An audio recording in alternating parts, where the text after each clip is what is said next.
Hello friends, કેમ છો? આજે આપણે બનાવીશું અમદાવાદના માનેક ચોકની ફેમસ માટલા કુલ્ફી.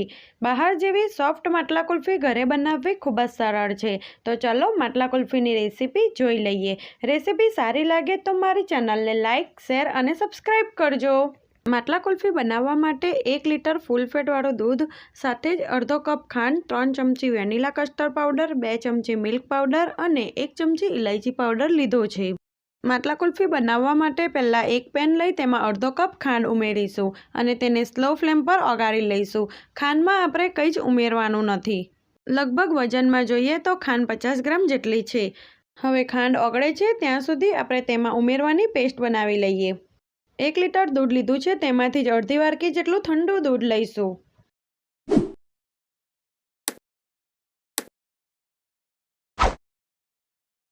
હવે ઠંડા દૂધમાં 3 ચમચી જેટલો વેનીલા કસ્ટર્ડ પાવડર ઉમેરીશું.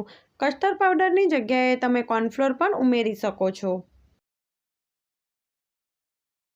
સાથે જ તેમાં 2 ચમચી જેટલો મિલ્ક પાવડર નાખીશું. મિલ્ક પાવડરનો ટેસ્ટ આ કુલ્ફીમાં ખૂબ જ સરસ લાગે છે. હવે લમ્સ કે ગાંઠા ના રહે તે રીતે મિક્સ કરી લઈશું.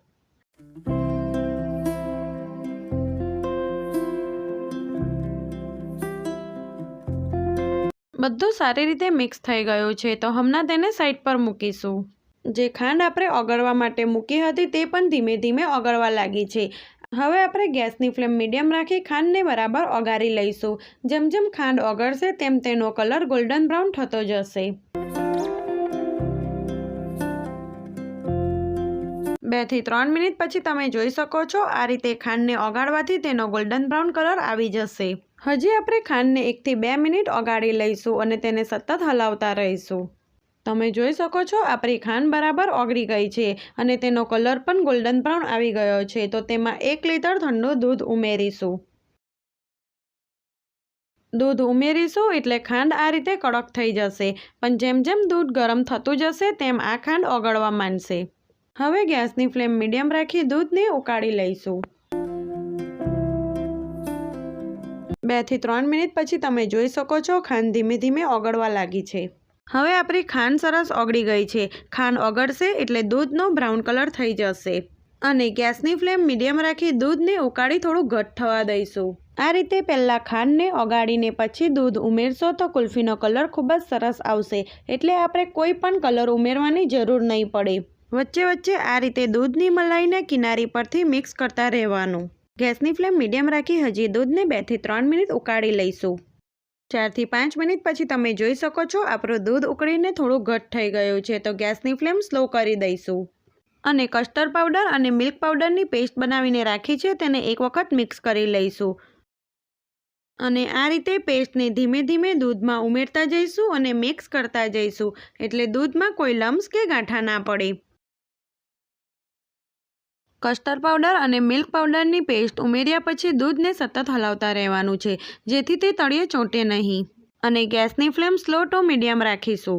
સાથે જ તેમાં 1 ચમચી જેટલું ઇલાયચી પાવડર ઉમેરીશું. ઇલાયચીનો ટેસ્ટ કુલ્ફીમાં ખૂબ જ સરસ લાગે છે અને સારી રીતે મિક્સ કરી લઈશું અને દૂધ થોડું ઘટ્ટ થાય ત્યાં સુધી ઉકાળી લઈશું. 10 મિનિટ પછી તમે જોઈ શકો છો દૂધ ઉકળીને ઘટ્ટ થઈ ગયું છે. તો આ ટાઈમે આપણે ગેસની ફ્લેમ બંધ કરી દઈશું અને દૂધને 2 મિનિટ સુધી હલાવતા રહીશું, જેથી દૂધની ઉપર મલાઈ ના જામે. હવે કુલ્ફીના મિશ્રણને ઠંડુ થવા દઈશું. તે ઠંડુ થશે એટલે હજી થોડું ઘટ્ટ થશે. 15 મિનિટ પછી તમે જોઈ શકો છો કુલ્ફીનું મિશ્રણ સરસ ઠંડુ થઈ ગયું છે અને તે ઘટ્ટ પણ થયું છે. હવે કોઈ પણ માપનો ડબ્બો લઈ તેમાં જાડી પ્લાસ્ટિકની થેલી મૂકીશું. જો તમારી પાસે એલ્યુમિનિયમનો ઊભો ડબ્બો હોય તો તમે તે પણ લઈ શકો છો. એલ્યુમિનિયમના ડબ્બામાં કુલ્ફી ખૂબ જ સરસ જામે છે.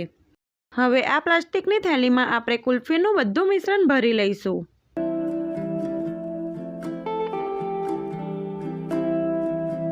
કુલ્ફીનું બધું મિશ્રણ ભરાઈ જાય પછી ડબ્બાને આ રીતે થપથપાવીશું. પછી ડબ્બા ઉપર એલ્યુમિનિયમ ફોઇલ પેપર લગાવી ઢાંકણું ઢાંકી દઈશું.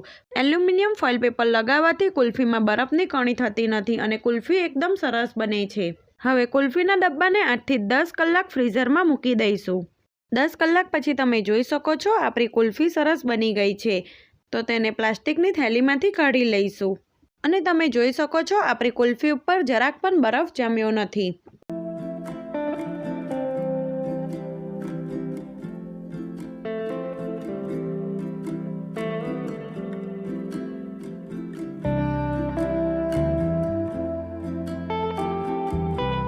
હવે હું તમને માટલા કુલ્ફી કટ કરીને પણ બતાવું. તો તમે જોઈ શકો છો માર્કેટ જેવી માટલા કુલ્ફી એકદમ સોફ્ટ બની છે. તો તમે પણ એક વખત આ રીતે માટલા કુલ્ફી જરૂરથી બનાવજો અને તમારી માટલા કુલ્ફી કેવી બની તે મને કોમેન્ટ કરી જણાવજો. રેસીપી સારી લાગે તો મારી ચેનલને સબસ્ક્રાઈબ કરજો. આવી જ બીજી નવી રેસીપી સાથે ફરી મળીશું. ત્યાં સુધી થેન્ક્સ ફોર વોચિંગ.